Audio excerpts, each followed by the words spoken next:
Hello everyone. Today we are going to look at expressions of the form a sine x plus b cos x, a linear combination of sine x and cos x.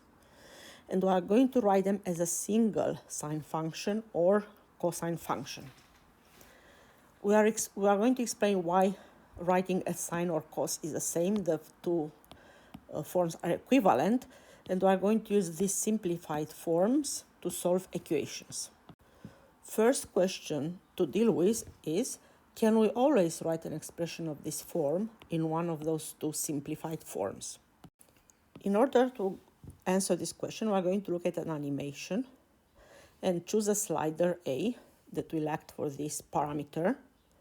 I make it between minus 15 and 15 to give us enough scope to look. And I make a very small increment, 0.1, to see how the functions vary when I change A. Then I do the same for B with the same min, max, and increment.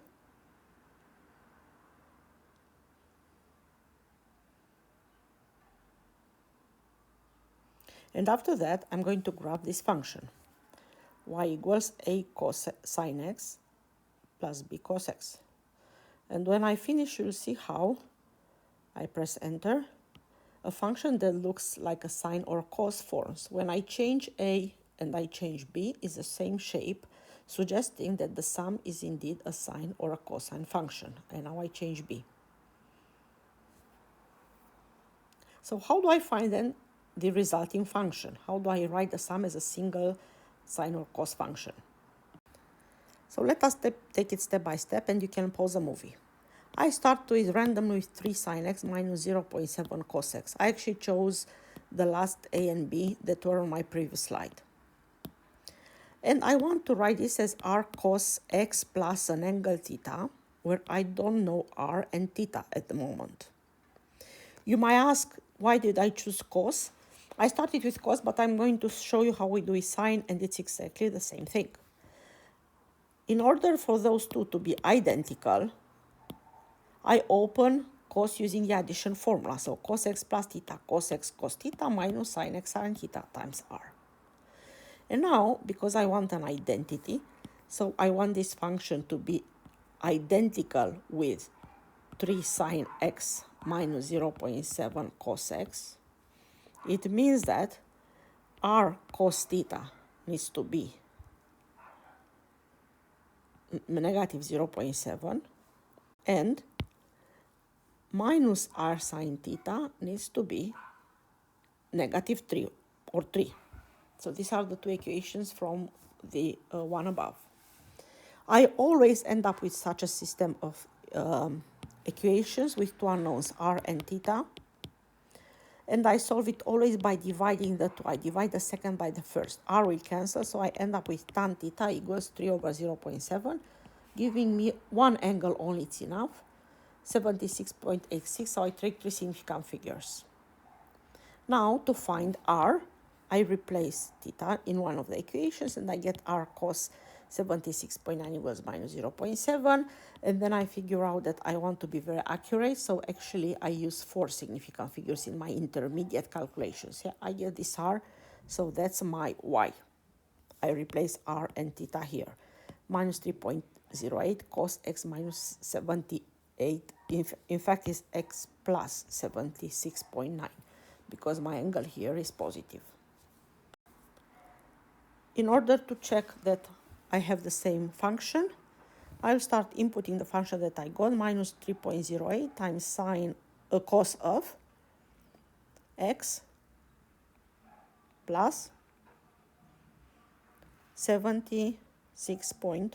I need to put degrees, otherwise my software will detect that they are radians. Remember, if I don't put the degree sign, so I choose the degree sign, and see how the two functions match perfectly. When I press enter, they come one on the top of others. So I'm right, I'm correct.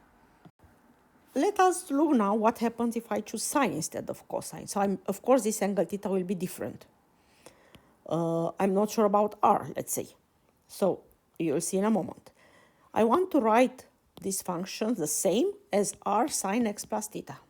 So I use exactly the same method. I open the bracket, sine x plus theta, sine x cos theta plus cos x sine theta. If I want those to be identical, r cos theta needs to be 3, and r sine theta needs to be negative 0.7. I divide second by the first, so I get tan theta equals negative 0.7 divided by 3, and my calculator gives me this angle. So I round it to 3 significant figures. I replace the angle in the first equation, and I get r. So that's my function. As you see, the amplitude is the same, but the angle is different. Let's see if this function matches as well the data.